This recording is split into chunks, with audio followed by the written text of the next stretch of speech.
Aleloia, mbola faly miarabanareo rehetra eran-tany aho amin'ny anarany Jesosy Tompo anio alahady 12 ny volana septambra 2024. Ry ava malala ao amin'ny tompo, anio aho dia hijoro vavolombelona foya aminareo.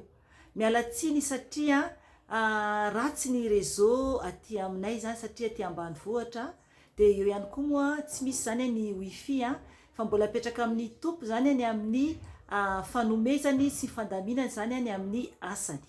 Ry havana, ny tenin'Andriamanitra dia manambara hoe ao amin'ny bokin'i Jeremia 2:30-20 ka hatramin'ny 7:20 vakiko amin'ny anaran'i Jesosy Tompo. Dia tonga tamin'ny Jeremia ny tenin'ny tompo hoe: indro izao no tompo Andriamanitry ny nofo rehetra, moa misy zava-mahagaga izay tsy haiko va. Amen. Ry havana, ny tompo zany no niteny tamin'ny Jeremia momba an'io teny io hoe indro izao no tompo Andriamanitry ny nofo rehetra, moa misy zava-mahagaga izay tsy haiko va. Amen. Ry havana, ain'Andriamanitra avokoa ny zavatra rehetra, ainy avokoa.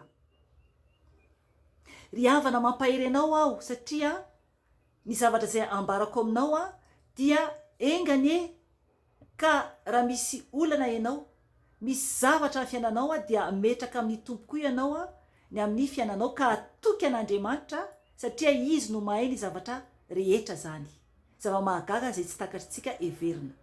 Ry havana, tamin'ny tapabolana teo eo dia nandeha nakarazany ny zanako vavy zany, dia izy zany rehefa ohatra zany ka alaina rà dia safotra izy zany.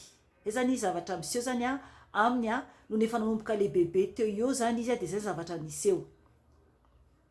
Ry havana, nivavaka izay, nivavaka nametraka zany teo anatrehan'i Jesosy.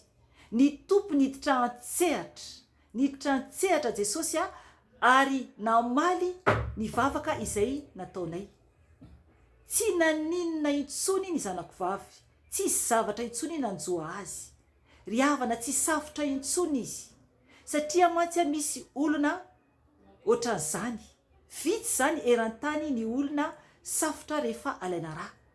Izy zany ao anatin'izany, fa ny tompo no nanasitrana azy, ny tompo no nanafaka azy. Ry havana, tsara ny tompo Andriamanitra antsika, mila isika matoky azy tahaka ny teniny amin'ny teniny bokiny ao amin'ny teniny bokin'i Jeremia izay novakintsika teo. Ry havana, azy ny teny ary ny tompo dia Andriamanitra mahagaga, ainy avokoa zavatra rehetra. Tsy haiko izay olana misy amin'ny fiainanao, tsy haiko ny momba anao, fa ny tompo no mahalala.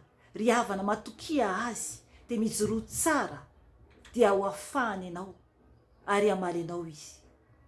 Vonaitra ny ao an'Andriamanitra irery ihany ary fiadanana ho an'ny olona izay ankasitrahany irery ihany.